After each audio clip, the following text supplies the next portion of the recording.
Assalamu alaikum. This is Aniza Riaz. Welcome to the second episode of Development Chronicles. Today we have with us the head of TVET Sector Support Program, Mansoor Zaib Khan.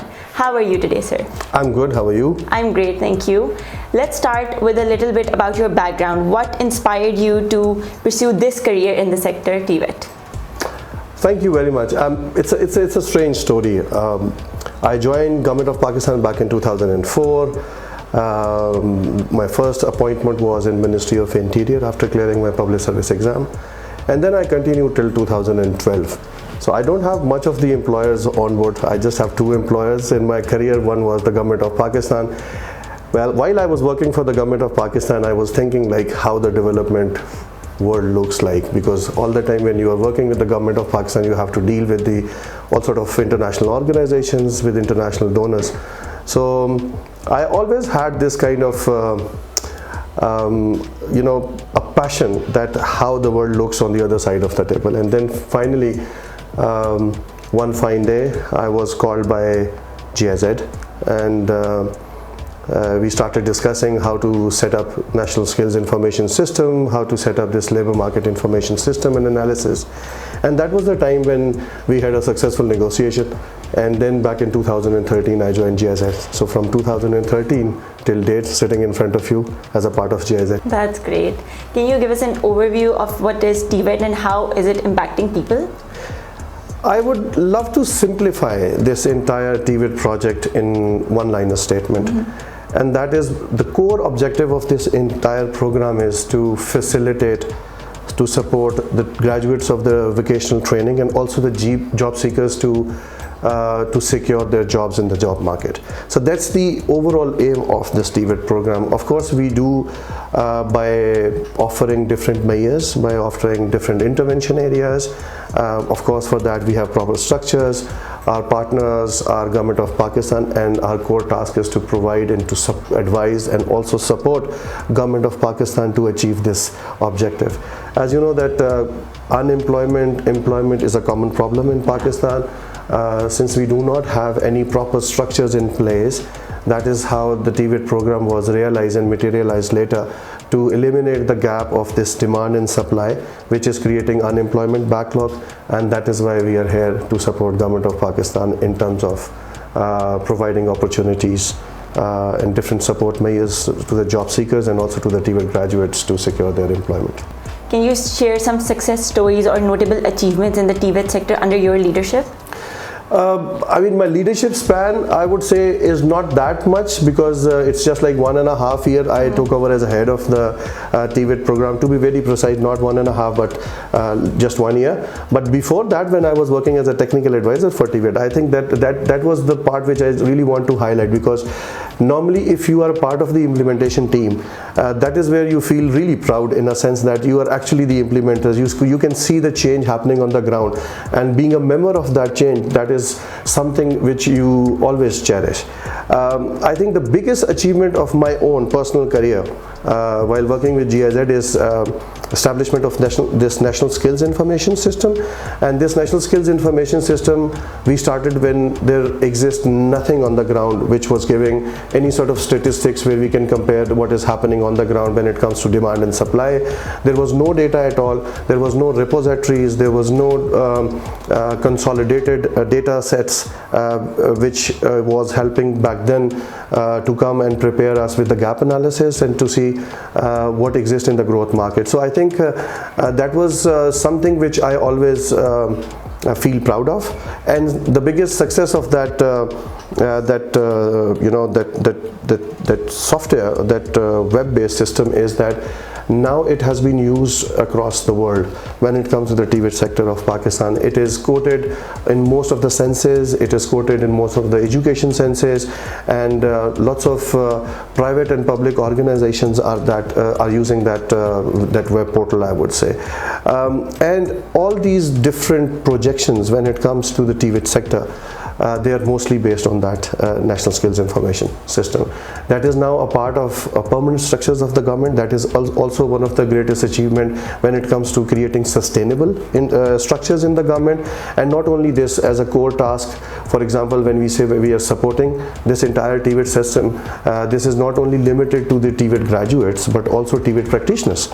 So we have not only capacitated the TVET graduates but also provided capacity development measures to the TVET practitioners to use this system, because the biggest issue is that you create systems and then the TVET practitioners are not used to creating such systems. We always talk about digitalization, integrated approach, bringing more changes in that, but the biggest question mark for us or all the organizations, international organization, is that whether the system is capable to adapt the change, whether they are ready, they are equipped enough to adapt all these changes. So I think there we played quite a vital role to not only create sustainable structures but also capacitate the users of this system to actually use and rely on this.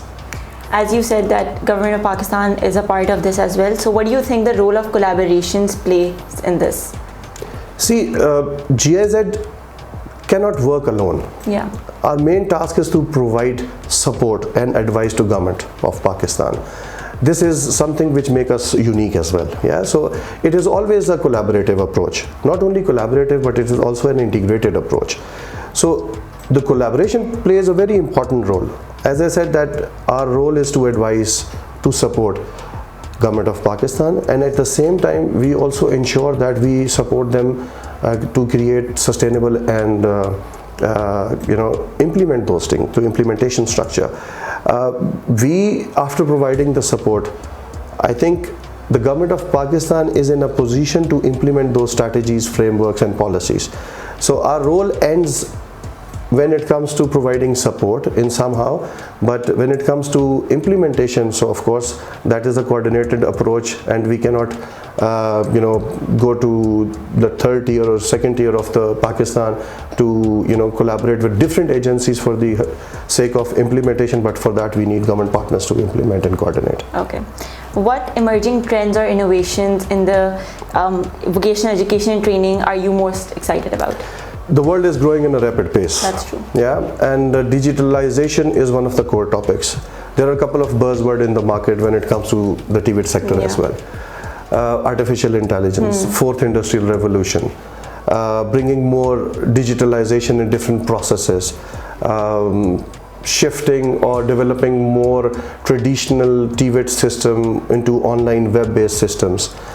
Converting the level 1 and 2 qualifications completely on digitalization. So during this phase, of course, what we are expecting that we will be able to introduce lots of digital structures, not only in terms of establishment of these structures, but also involving digitalization into the processes as well. That is more important.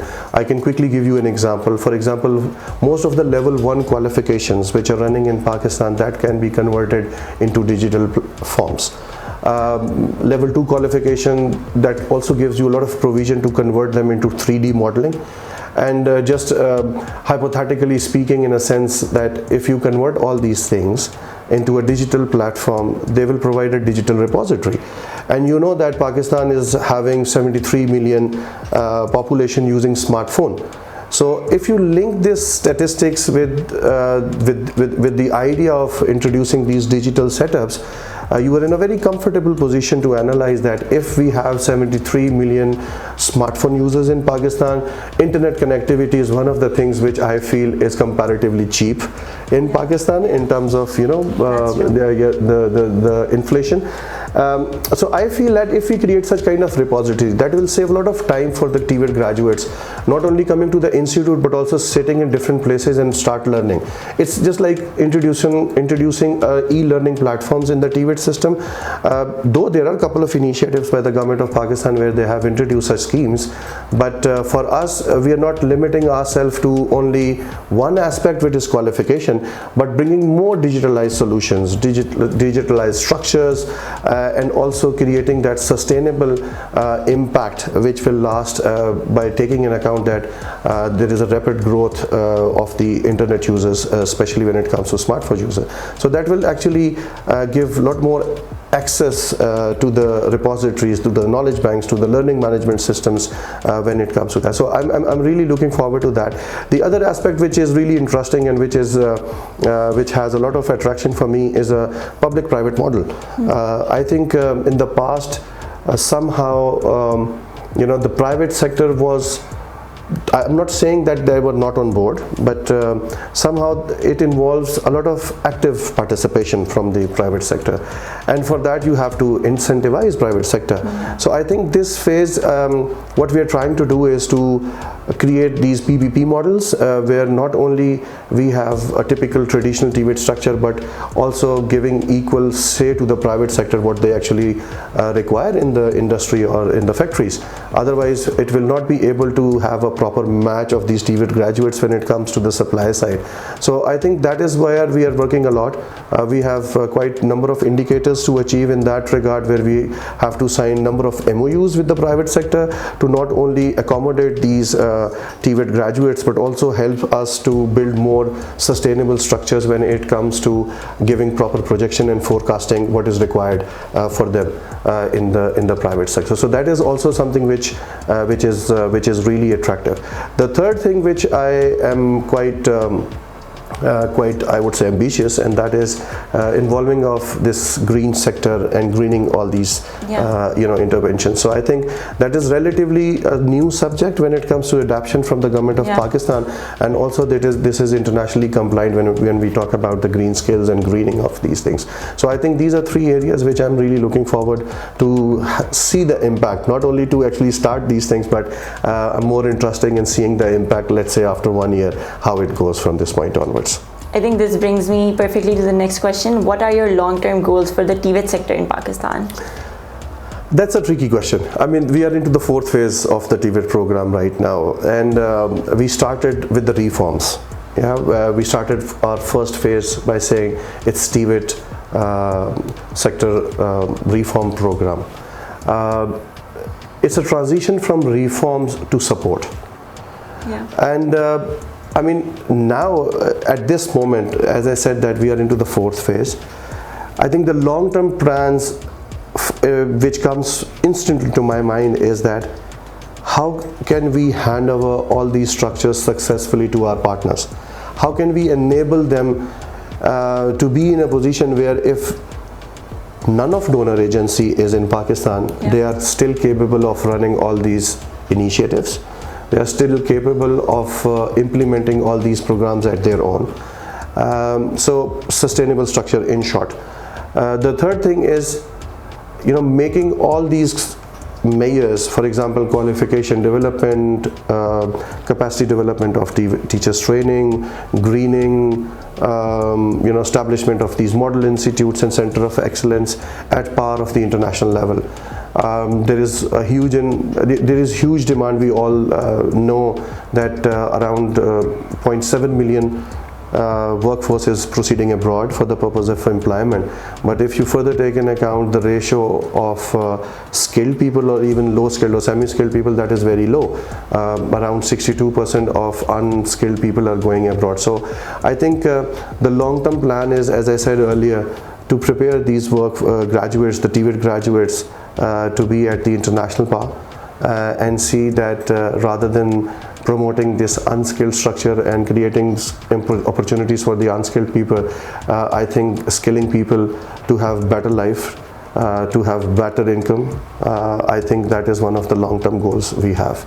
So in short, highly emphasizing on employment indicator, that is what our plan is. That's a great initiative. Okay, I think this brings us to the end of our podcast. It was great to have you actually, and I think our viewers would love to hear what you think. And thank you so much for your time, sir. Thank you very much for having me, and thank you very much for having this rapid fire round with me.